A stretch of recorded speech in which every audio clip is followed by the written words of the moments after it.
I cut out of the house where it looked like an aquarium hive should have been in that wall. It was like about a month ago, something like that, 3 weeks ago. So I'm about to inspect it, and I actually did not get the queen in that removal, so I had what I did is I merged a small colony with them that had a queen right when I got them home. And they had supplies to raise a new queen, so I don't even know what they did. But I think I saw brood on the side yesterday when I opened it briefly. It was raining, and I had to close them back up. But I'm going to do a full inspection today and see what's going on. So this is the first frame I pulled out on the top super, which is just a medium, and it's foundationless. All my comb is always foundationless. And look at this brand new comb they built and the nectar they've put in there. I think we're in the beginning of flow here in Central Florida, just the very beginning stages. So they're doing really well.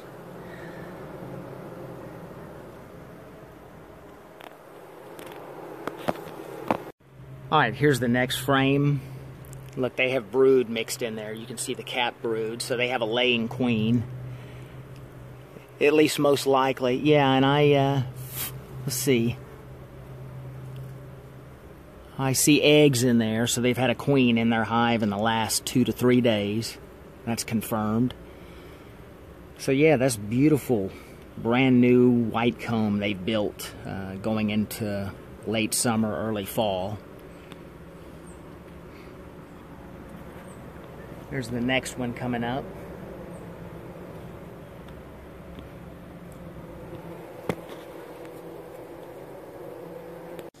Alright, here's the next frame, and this frame I think originally was comb that was built from another hive right in the middle part, and then they've added on since then on the ends.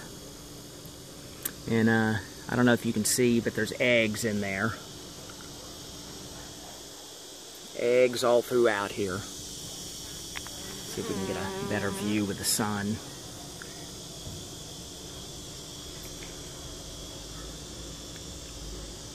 Some eggs in there.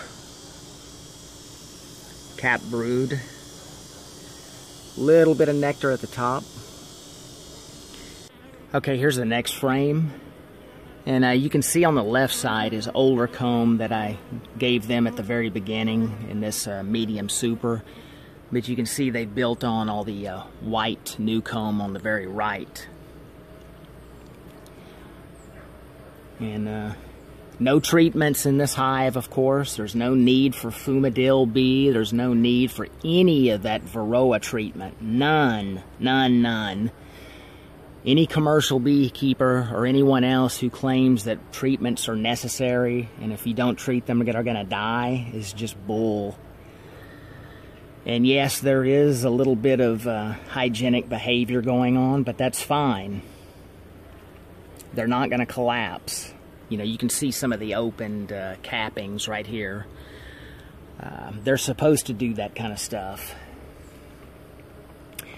So, anyway, just nothing but health and prosperity.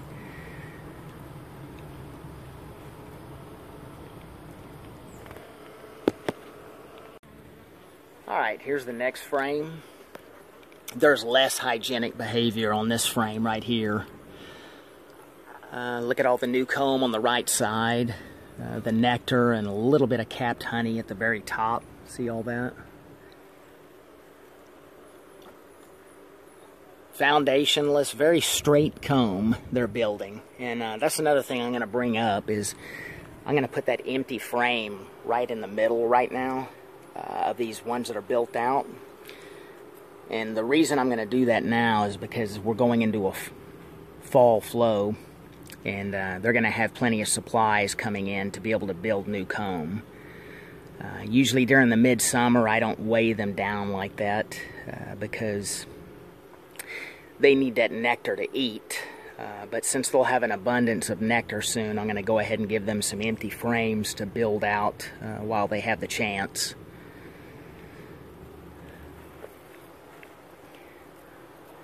And I'm not going to go into the deep that's below today. There's just no need. I mean, you can see down there. They're highly populated and look very healthy. And I don't know. There's just really no need to bother them. If they look this good on the top, there's just no need to go down there.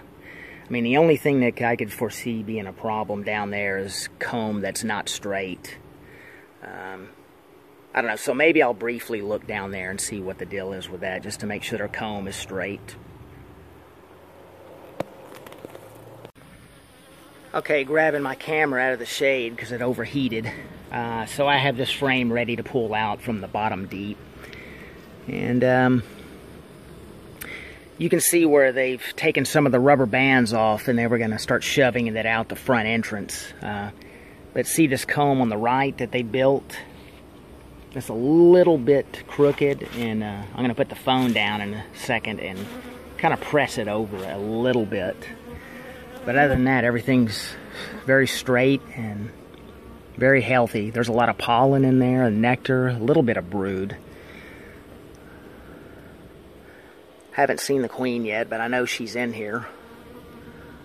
But, you know, even that little jaunt over, you know, just barely, like that's no big deal, but I'm still going to straighten it out a little bit. And, see, there's a few rubber bands I'm going to pull out of here. They've already attached all that comb from when I did the cutout.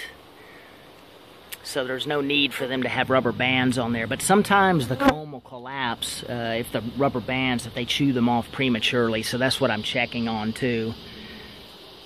So anyway, that's going to be pretty much the story of this bottom super. Everything looks very good.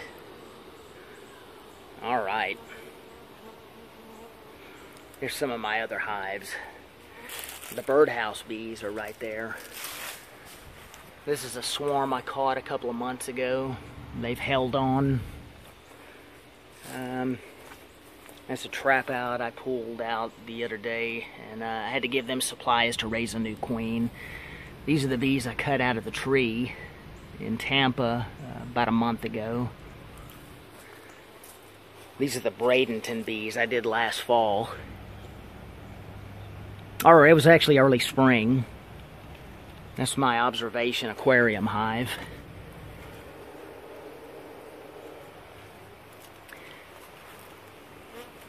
That's a flow hive I'm hosting for a customer that I built the yellow parts around, including the roof. Just miscellaneous other colonies I have. And that's a barrel hive that's been empty for several years. I haven't tried to get it going, nor have any swarms moved in. But all's going well. All is going well right now. Oh yeah, that's the shed bees I cut out, what, a year and a half ago? And they're doing really well. That's the hive I cleaned up all the old, probably decades old comb out of there and finally got them a fresh start.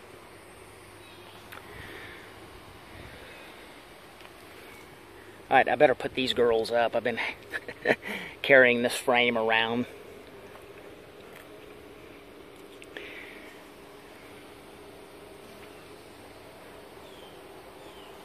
Oh yeah, one other thing I'm going to mention is that even in this bottom super, I'm going to press this empty frame down into there so they can start building fresh, straight new comb for this fall flow. And of course, that's called checkerboarding, and it'll discourage them from wanting to swarm, you know, if they think they've run out of room. I always put it in the middle of the brood chamber, because that's where they build first, so to close off all the gaps in their brood, so they can keep proper temperature and all that stuff like that.